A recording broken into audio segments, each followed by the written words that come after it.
Toda cidade tem uma versão oficial de si mesma, e tem a versão que só aparece depois que os bares fecham. Maceió vem de sol, mar e sorriso fácil, mas aqui, isso também é Maceió.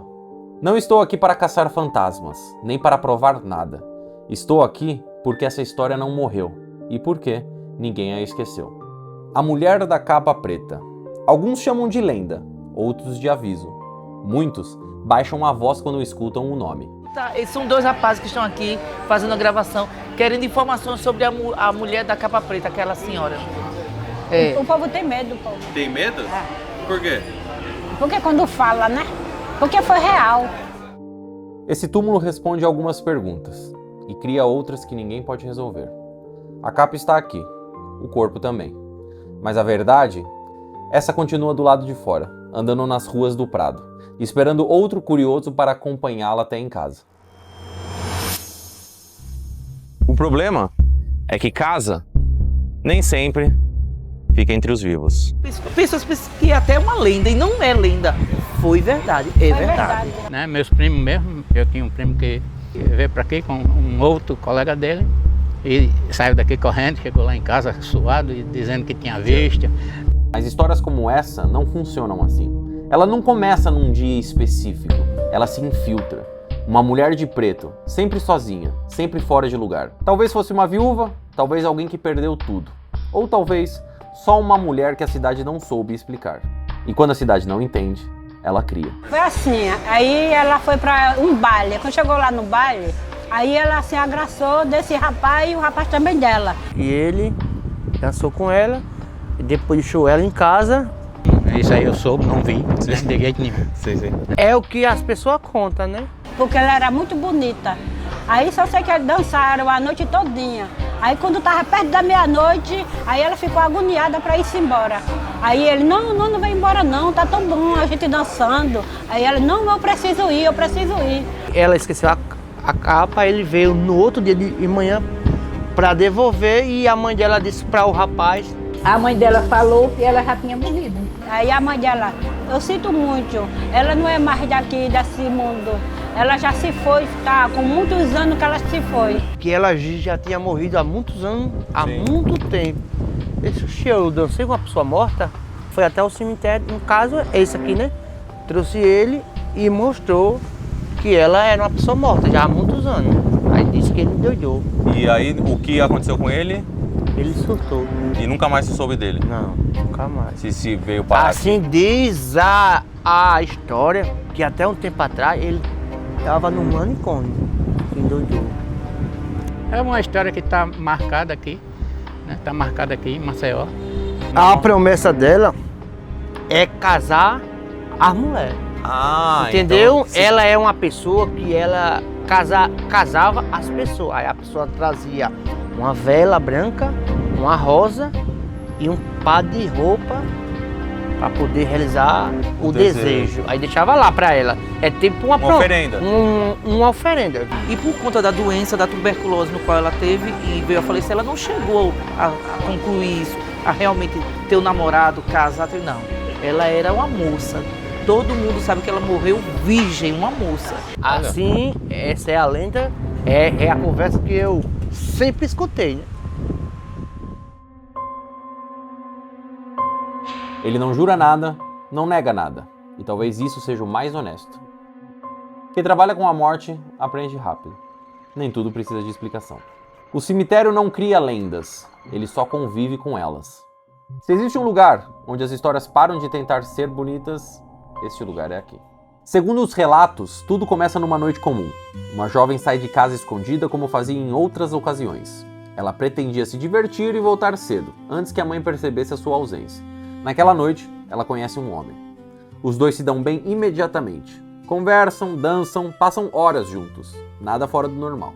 Ao final da noite, o homem se oferece para acompanhá-la até em casa. Estava chovendo. A jovem aceita, mas impõe uma condição. Ela pede para não ser deixada em frente à casa, para que os pais não a vejam acompanhada. Eles caminham juntos até a rua. Antes de se despedirem, o homem oferece a ela sua capa. Uma capa preta. Ele diz que voltaria no dia seguinte para buscá-la. Assim, ela não se molharia e poderia devolver a capa com calma. Esse foi o combinado. A jovem entra sozinha na casa, vestindo a capa preta. No dia seguinte, o homem retorna ao local. Ele bate na campainha da casa onde viu a jovem entrar. Quem atende é uma senhora idosa. O homem explica que está ali para buscar a sua capa, que emprestou a jovem na noite anterior. A senhora estranha. Aqui não mora nenhuma jovem. O homem insiste. Descreve a moça, descreve a noite, descreve a capa preta. Ao ouvir a descrição, a senhora percebe algo. A mulher descrita pelo homem é alguém que já morreu. Ela explica que aquela jovem faleceu há anos. O homem se recusa a acreditar. Ele afirma com certeza: viu a jovem entrar naquela casa na noite anterior. Para encerrar a discussão, a senhora o convida a ir até o cemitério. Ela diz que lá ele entenderia. Os dois seguem até o local. No cemitério, a senhora o leva até o túmulo específico. Na lápide, há uma fotografia. O homem reconhece imediatamente. Era a mesma jovem. Mas não apenas isso. Sobre a lápide estava a capa preta. Desde então, a jovem passou a ser conhecida como a Mulher da Capa Preta. E até hoje, em Maceió, há quem diga que ela ainda sai à noite, sempre esperando alguém que aceite acompanhá-la até em casa.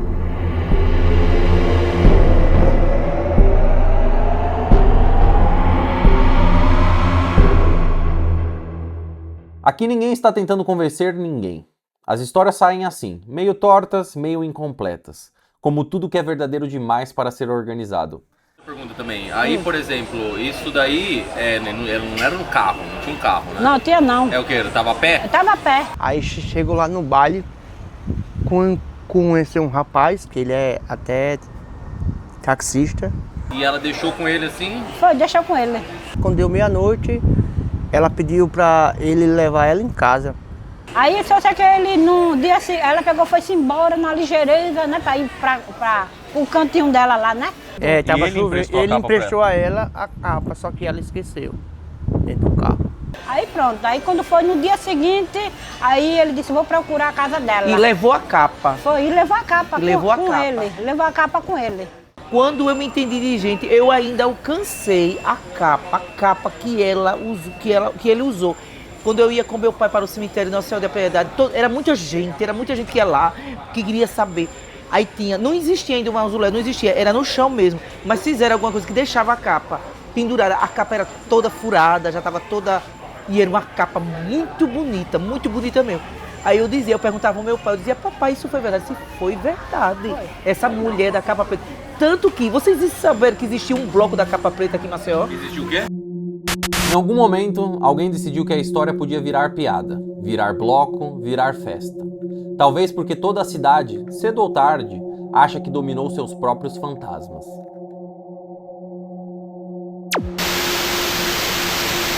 Há 15 anos, o bloco Mulher da Capa Preta anima as ruas dos bairros Prado, Ponta Grossa e Trapiche.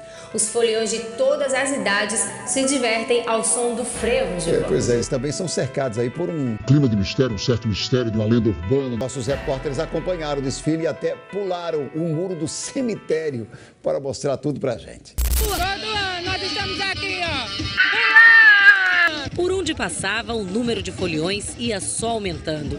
Dona Ilma, de 60 anos, acompanhou a folia mesmo com dor no pé. Com o pé doendo, mas já acompanhando. Me falaram que teve um acidente no bloco, que um bêbado passou em cima de umas pessoas e depois esse... Foi, teve tiro um tempo, tudo no bloco.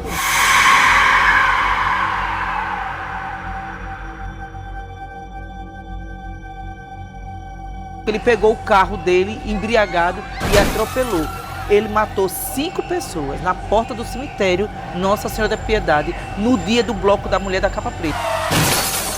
Um carro, uma multidão, mortes. Depois disso, ninguém mais ria do nome. Coincidência? Acho que ela não deixou mais, né? Talvez. Mas as cidades vivem de símbolos. E símbolos cobram um preço. Folclore? Meia verdade? Meia mentira? O tipo de história que sobrevive porque não tenta ser explicada. Ela apenas fica.